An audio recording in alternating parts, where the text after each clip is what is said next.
Hello everyone, welcome to the networking lab.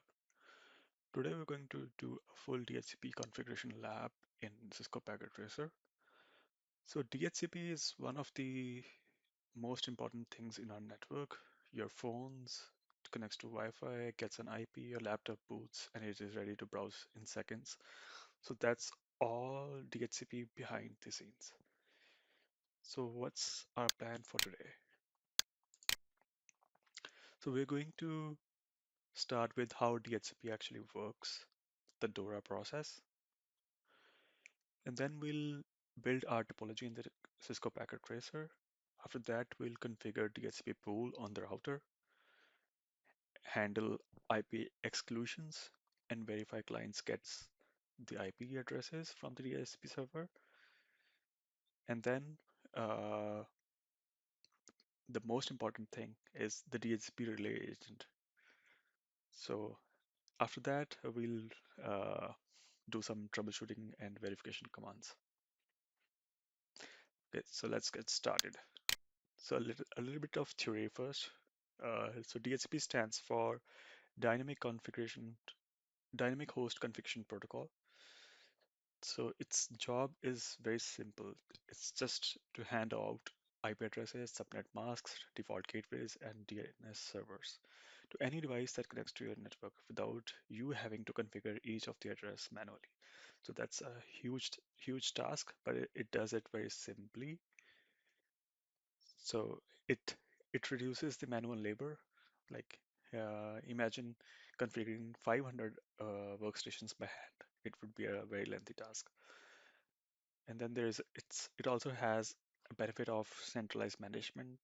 So if, for example, you need to change the IP addresses of uh, maybe 500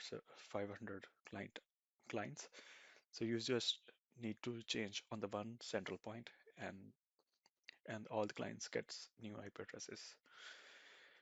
And then there is additional benefit of address reuse. So whenever an IP address expires, so it gets a new IP address from so the IP address is again sent to the pool, and the IP address can be reusable again at the later stage.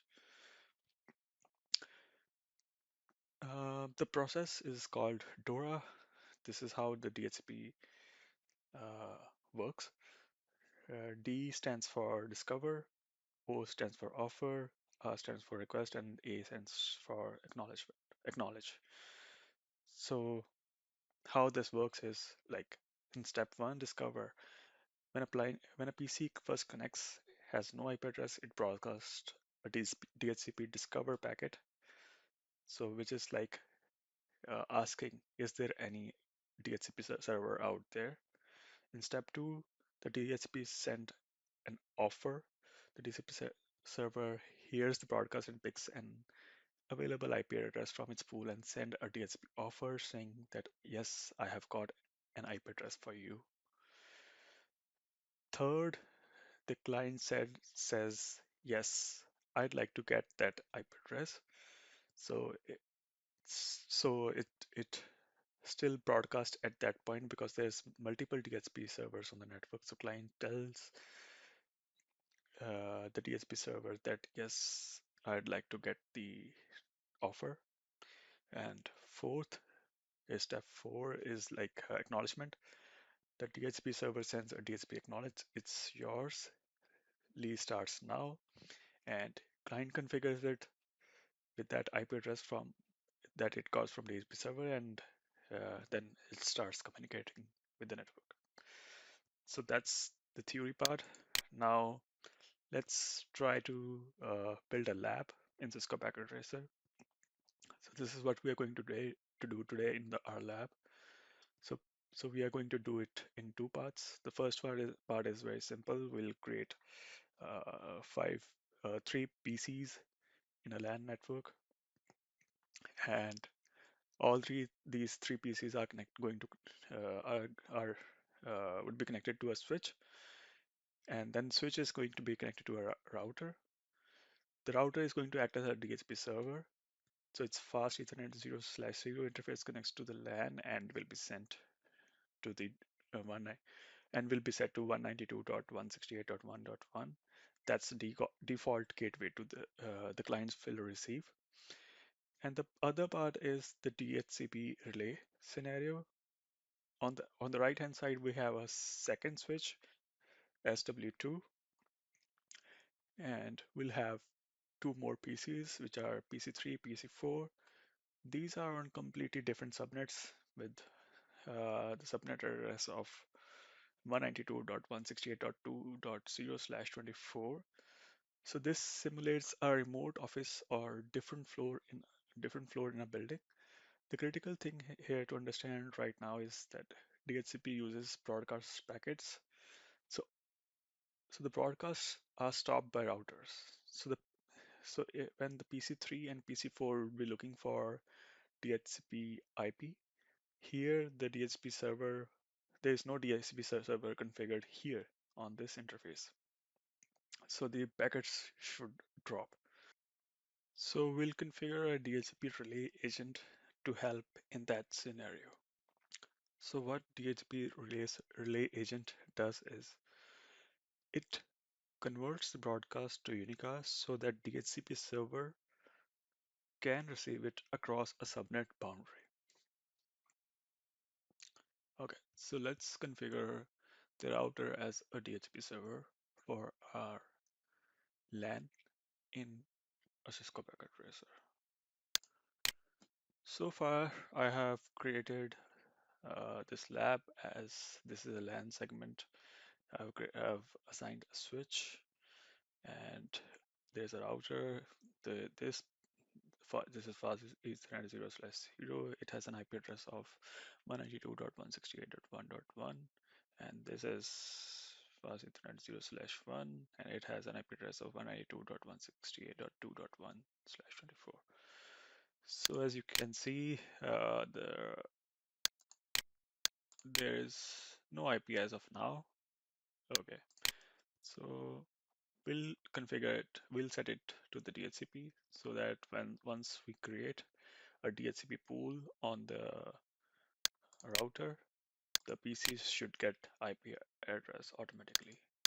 So similarly, we will do that here on the third PC as well. Okay, so the next step here is to create a DHCP pool. To do that, we'll enter configure terminal IP DHCP. Okay, before we create our DHCP pool, I just want to do one more thing, which is to set an exclusion. What exclusion is that if you create a bigger pool and out of that pool you need some addresses to be assigned to a particular server, a particular router, or any device that inside the LAN, it could be switch management IP address. So you need to set like a set of IP addresses aside that can be used to that can be reserved for static devices, and we need to create a DHCP exclusion zone. Okay, so that those IP addresses would never be assigned by DHCP to some clients. Okay, to do that we need to do IP DHCP excluded addresses and 192.168.1.1. So 192.168.1.10. So here we excluded 10 IP addresses from the DHCP. So this tells router never assign any IP address from .1 to .10 and reserve those for static devices. So the DHCP will only assign from .11 upward. So this needs to be configured before you create a pool so that any client address doesn't grab it. So any client doesn't grab the IP address and and then you create an exclusion zone, then it may be a conflict. So let's create a DHCP pool now. So here we enter IP DHCP pool. The name of the pool should be anything. So let's say LAN pool. And here we mention the network 192.168.1.0 and then subnet mask. This defines the entire IP range the router will assign from. So any IP from .1 to .254, but we already set an exclusion zone, so it should not assign an IP address from .1 to .10. It should start from .11. The next line is a default router, and then the address of the default gateway that our clients should use. Now, the next is DNS server. Here we configure the DNS server. Let's use Google DNS for now. You can specify your internal DNS here instead. And that's it.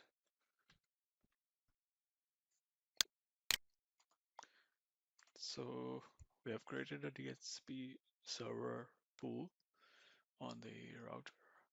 Now let's verify.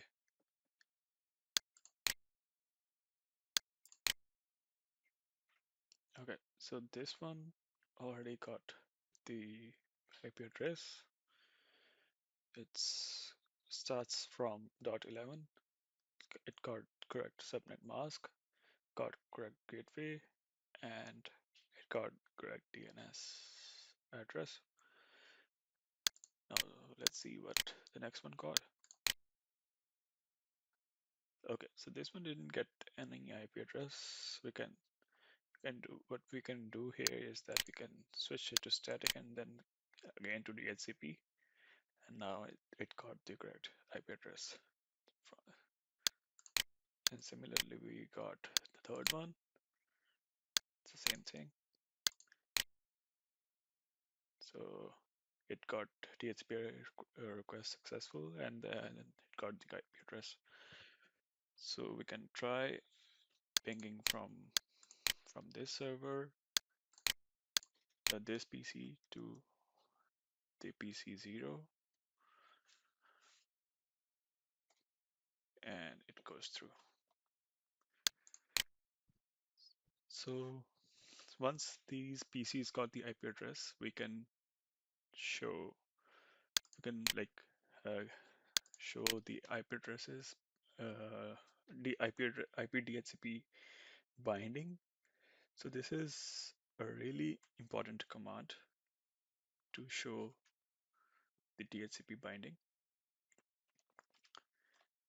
So here it shows you every active DHCP lease that the IP address was assigned and the MAC address of the client that has the IP address and when it is going to expire. And since we didn't configure any lease expiration in the DHCP pool, so hence there is no lease expiration. Now the next important command here is show IP DHCP pool. So it shows the name of the pool, the network, how many addresses have been leased versus how many are available. So it's a great command for capacity planning. Another command here is show IP DHCP conflict. So as you can see, there is no conflict. This means if if there is a conflict, this command would show up, and then you can manually resolve that conflict. And the last one here is show run and pipe section DHCP.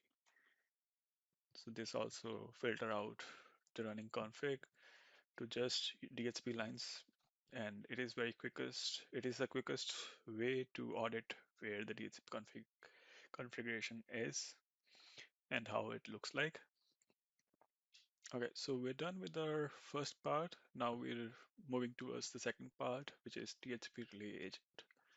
So here's the problem. PC3 and PC4 are on 192.168.2 slash 2.0 slash 24 subnet, and these PCs send out the DHCP Discover broadcast, but the broadcast hits the router and the router drops it here. So broadcast doesn't cross the router, so that's the problem. So the PC3 and PC4 have no way to reach the DHCP server configured here. So the solution is IP helper address. So you'll configure this on the router interface that faces the remote subnet, which is fast Ethernet 0/1. What it does is it intercepts the DHCP broadcast from PC3 and convert it to unicast packets and address it to the DHCP server and forward it across the router. The DHCP server receives it, picks an IP address from the right pool, send back a reply. The router relays it back to PC3. So that's it. And then PC3, it gets an IP address. So let's configure that. Okay, so we go to the fast Ethernet terminal interface, fast Ethernet 0/1. So remember it to configure on the interface that faces the remote subnet, which doesn't have a DHCP IP configured, a DHCP pool configured actually. So IP helper 192.168.1.1. So this is our relay agent, and that's it. One command on the correct interface. The helper address points to the DHCP server's IP, which in our case is the router's own fast Ethernet 0/0 address, which is 192.168.1.1. But we also need to configure a second DHCP pool for 192.168.2.0 subnet. So let's configure that. Terminal IP DHCP excluded addresses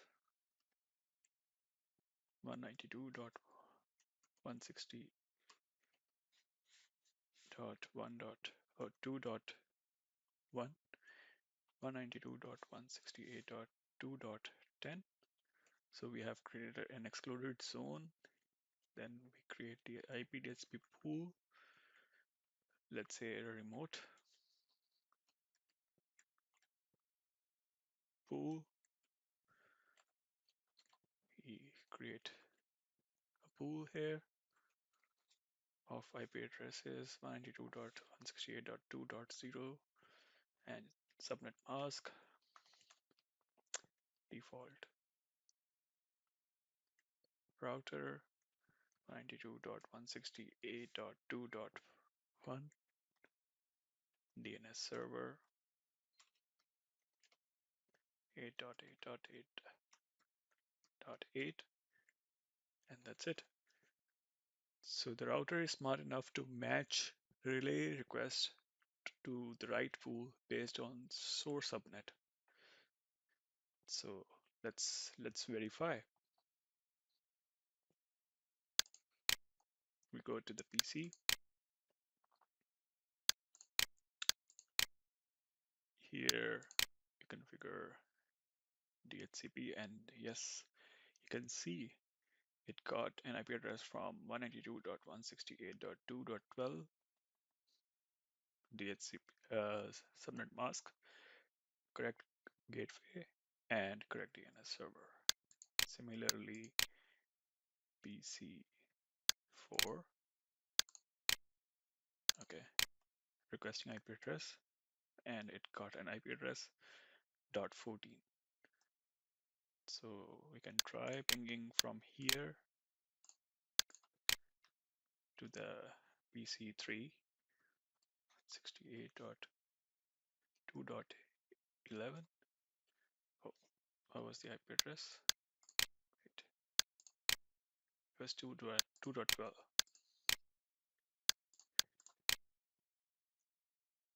Let's 2.12, and it got correct IP and it's pinging successfully. So that's it. We have configured a DHCP relay. Now let's look at some verification and troubleshooting. So there are four most common issues with DHCP. Issue number one is the client's not getting IP address. So the most common cause is either the pool doesn't exist or your exclusion range covers the entire network. So run show IP DHCP pool and confirm the pool shows the right network, and then check show run section DHCP to make sure that your excluded addresses range makes sense. The next symptom is two devices using the same IP, which is called IP conflict. This happens when a device has a static IP that's inside the DHCP pool range and you forgot to exclude it. So fix it by adding the missing exclusion and also run show IP DHCP conflict to see exactly which IPs are flagged. Issue number three, remote subnets are not getting the IP addresses. So the DHCP relay agent is either missing or pointing to a wrong IP. Go to show run interface fast Ethernet 0/1 or the interface pointing to the remote subnet and verify the IP helper address is there and pointing to your DHCP server. So the fourth problem here is the DHCP binding table is empty. So almost always the PCs are still set to static IP. So go to PC in the packet tracer or physical PC's IP configuration and check the IP configuration. Make sure it says DHCP, not static, and then run IP config/renew from the command prompt. If you are ever unsure what's happening, use debug IP DHCP server events. So this gives you real-time output of every DHCP event, for example, discover, offer, request, and acknowledge, so that you can see exactly where the process is breaking down and run undebug all to turn it off. And that's it. We have completed our DHCP lab. So here's what we have covered today. How DHCP works with Dora process, configuring a pool on Cisco router with all the right parameters, protecting static IP addresses with exclusion ranges, verifying leases with show IP address, IP DHCP binding, and setting up the DHCP relay agent with IP helper address so that remote subnets can use centralized DHCP server. We also looked at few common issues and suggested some troubleshooting steps. And that's it. So if you like the video, please hit the like and subscribe button, and I'll see you in the next one. Thanks.